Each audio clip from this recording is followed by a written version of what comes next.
Hello, welcome to my channel, Camille's Creations, and in today's vlog, we're going to talk about knitting. I went to a knitting store. I went to a stationery store too. I'm going to show you some footage of that. I have worked on my husband's vest. I'm going to maybe attempt to knit some socks, and there's going to be a little side quest dishcloth project going on. Since my last knitting vlog, this is the progress I have made so far. My piece is measuring 4 inches, so I need to stitch until this work from the beginning measures 16.5 inches. Now I have found that I've made a mistake, which was I made this ribbing 2 inches instead of 2.5 inches. But all that means is that when I make the front, I need to make the ribbing 2 inches so that it matches. So I got a bit more to go. It seems like it's slow going, but I have been enjoying it, and I really love the way this material looks. It's nice and soft. I have been trying to improve my purling. It has been an issue. It's an issue. Purling, it seems to be a common sentiment that purling's harder to do than knitting, and of course I agree. It has been more difficult for me. However, I've also not practiced it as much as I have the knit stitch.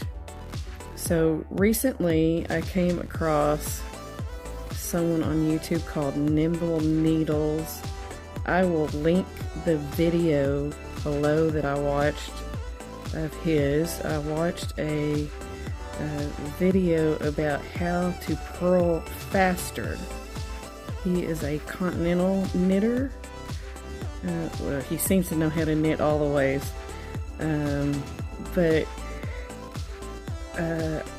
He does this trick where he pushes. I've been pushing with this finger. He does some kind of push with his middle finger while he still keeps this pointer finger out. I don't seem to be able to do that movement. However, when I was watching him, I noticed that, well, he pointed out about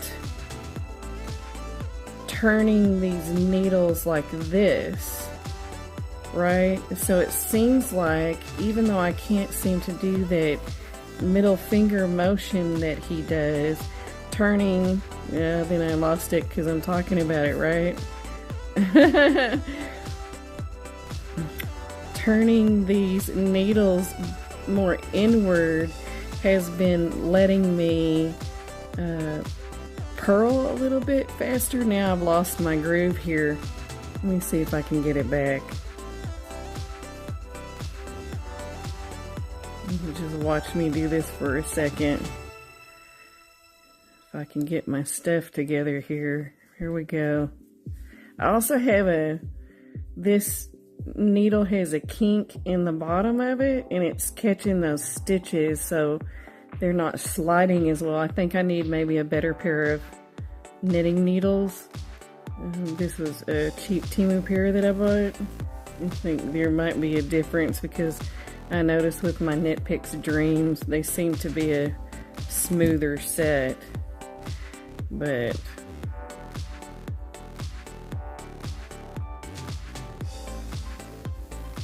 seems like that helps me to bring these needles in more to be able to purl with a little bit more speed. So I will be probably binge watching his channel to see what I can learn to improve my knitting skill.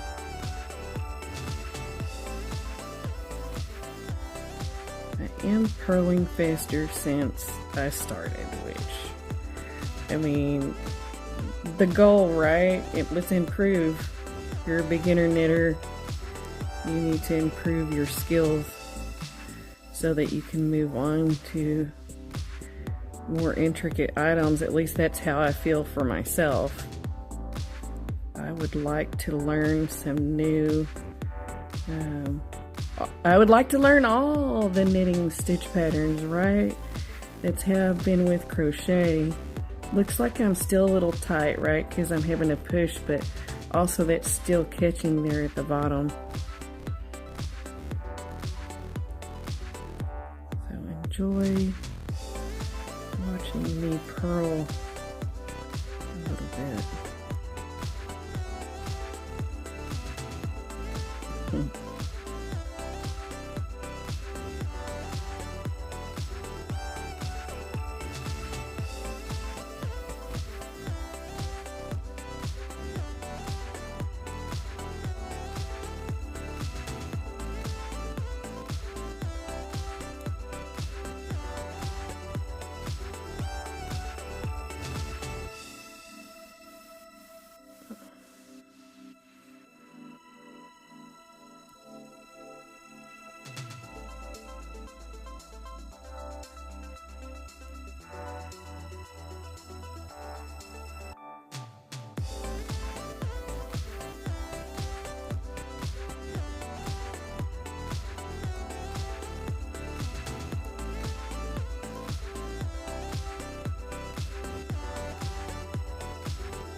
While filming that segment that you just watched, I filmed me purling a row and knitting a row, and just so you can understand where I'm at as far as speed. Now, I'm not trying to be in a race, but I want to be proficient at both the knit and the purl.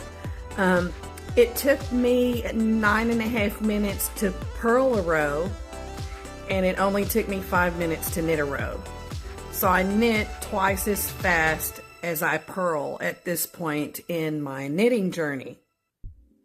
So that's what I want to improve, my purl speed. We are on the way to Dallas to go to a stationery store. And I think I've talked him into taking me to a yarn store, right?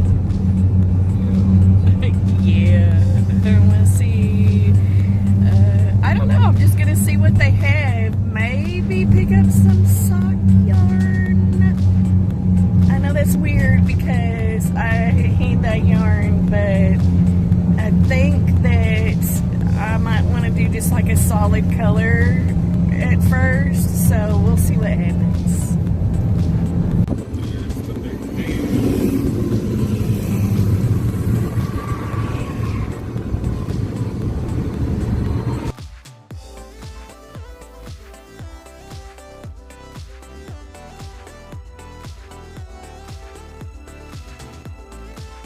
Our first stop was this cute little stationery store called Paper Source. It reminded me a lot of my grandmother's gift store growing up. I really enjoyed being in there today.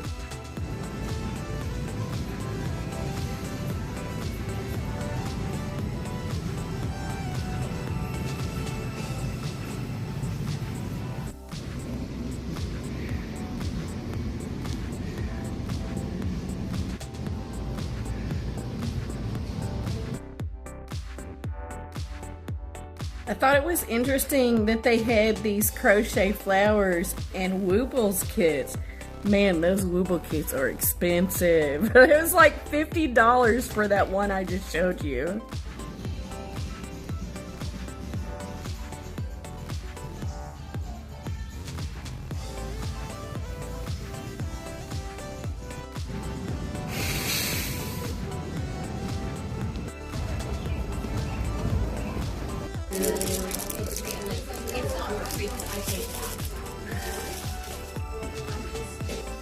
Oh my gosh, this stuff feels awesome. It's a 90 alpaca with 10% silk. Look at that. It's a really awesome yarn store here. Hey, everybody, let me show you what I got at Knit Dallas. I didn't actually get to pick this yarn out, which was a little weird, also slightly disappointing. However, Wonderluck Fibers, look at this gorgeous yarn. My husband picked it out because I'm going to attempt to make him a pair of socks. This is a 75% merino, superwash merino, 25% nylon, 100 gram skein. This colorway is called Mabel. This Wonderluck Fibers is also on Instagram and Facebook. Instagram at Wonderluck Fibers if you would like to take a look at them. This is very soft, a super tightly wound skein. I don't quite wind mine that tight, maybe I need to. But yeah, look at those beautiful colors that is in that sock yarn. Now I did look for some opal sock yarn. I wanted to originally get just like a plain sock yarn, plain color. He wanted this, so of course, I know it's a little weird, like I'm buying some bougie yarn, hand-dyed yarn, but it's because we don't have any more sock blanks, and we have some orange and blue bonnet color left in the sock yarn, and he doesn't really want those colors. He wanted something more earthy and with some purple in it, because you know I am knitting him a purple vest. So this is what I got, but I also went ahead and got some, am I saying it right, Chigu needles. This is a fixed circular, is this fixed?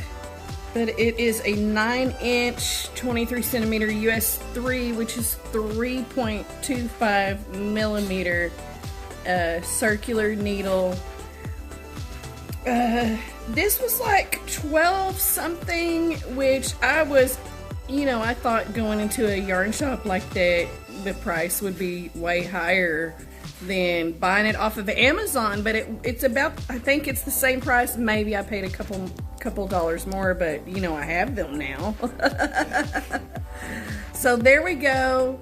That yarn shop was so lovely to be in. They had a knitting circle. I don't know what to call it. They had a couple of knitting circles going on. There were people doing some crochet in there too.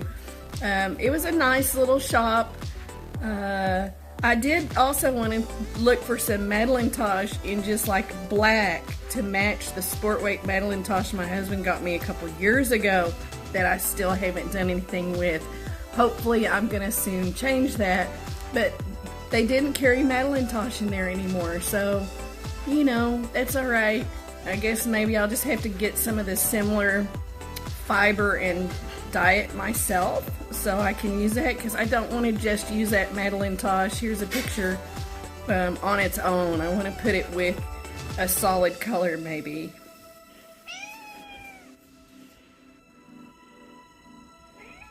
So while I'm doing a large knitting project, I would also like to continuously do a smaller knitting project so that I can have a win in between. I don't want to wait so long to have a completed knitting project. So I'm going to work on this Cilantro Dishcloth. It's by wildberry.com. I will put the link in the description below. Let me show you the yarn that I'm going to be using for this dishcloth. For this project, I'm going to be using Lion Brand 24/7 cotton, and this colorway is aqua. I have weighed this, and I have 75 grams left in this skein, and she says it only uses 44 yards, so I should have plenty of yarn to do this project. She recommends a US 8, which is a 5 millimeter. I'm using this US 9, which is a 5.5 millimeter. Here is where I'm at on my dishcloth. Now there's a couple of little gaps, but I've looked at the stitches closely and I feel like it's just a tension issue. This cotton will definitely make you pay more attention to your tension than if you're using, you know, acrylic or wool or anything like that, because of not having very much stretch, not having any stretch to it. So this is how far I've gotten after about an hour. Let me get back to working on it. I have 7 more repeats of this section. There is a section here. I don't know if you can see that. There's a section here that got repeated. Then there's a section of 2. And then now we're on a 4-row repeat that I have to do 7 more times. And then I think after that I'm done. I might have a couple more rows after that. This is giving it an I-cord edge, which I am liking. I don't know if I did something funky there, but it's all right. It's looking good so far. Here's how far I got. Unfortunately, it's like 2 o'clock in the morning and I'm gonna have to stop. I was hoping to finish this project for this vlog, but it's not gonna happen. I actually had some issues along the way. I have 3 repeats left, so it's almost there. But as you can see, see how these line up, see how they're offset? Well, somewhere along in here, I found out that I added a stitch. I don't know where, but I added a stitch. I tinked 2 rows, 2 whole rows I tinked back, and I did it successfully, and that's where I realized I had added a stitch. So I was like, that's okay. On the next row, I am going to knit 2 together. I think I ended up purling 2 together. I don't know what I did, but I decreased it by 1. And so now you can see this line is supposed to go all the way up through. See how it's offset now? So it goes up, then it's offset, and now it's going up straight again. That's okay. It's a dishcloth. This has been a little bit of a challenge to do this project. I'm learning that it's even more important to keep track of your counts, take notes. I'm hard-headed with that. This is going to be a little bit of an issue, but this is teaching me you better do it or it's not going to quite look right. So that's where we are on this dishcloth. You'll have to see it in the next vlog.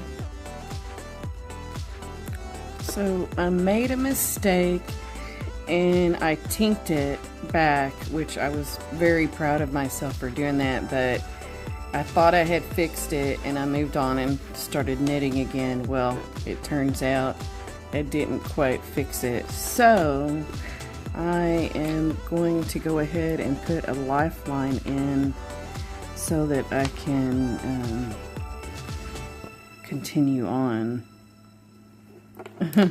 There's where I put my last lifeline. I seem to keep having trouble here.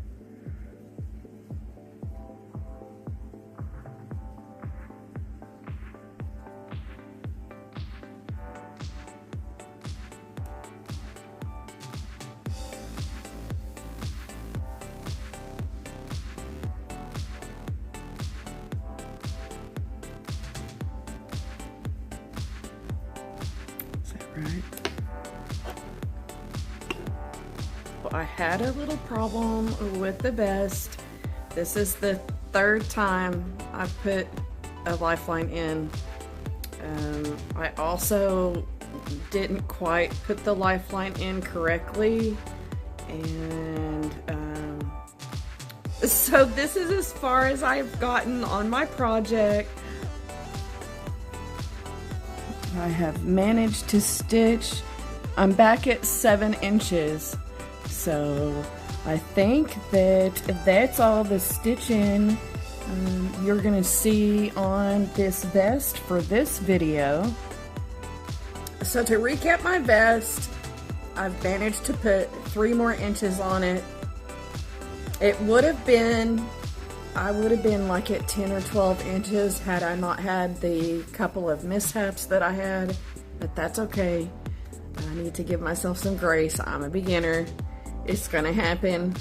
So, but I'm still happy with my progress with my knitting. So that's really what matters. I'm still creating my happy with this vest. I cannot wait to get it finished so that my husband can wear it. I told him he probably wouldn't get it till the new school year started in August. I think that's a reasonable time frame for me to finish this vest. I think this is a good stopping point for this vlog. 3 inches more on the vest, success, lovely shopping trip, almost done with the dishcloth. Hopefully you'll get to see that finished dishcloth. Maybe another short, small project in the next vlog. I will be updating you on my vest in the next vlog. And maybe I will cast on some socks. Don't quote me on that one. I hope you are having a wonderful day. Don't forget to create your happy.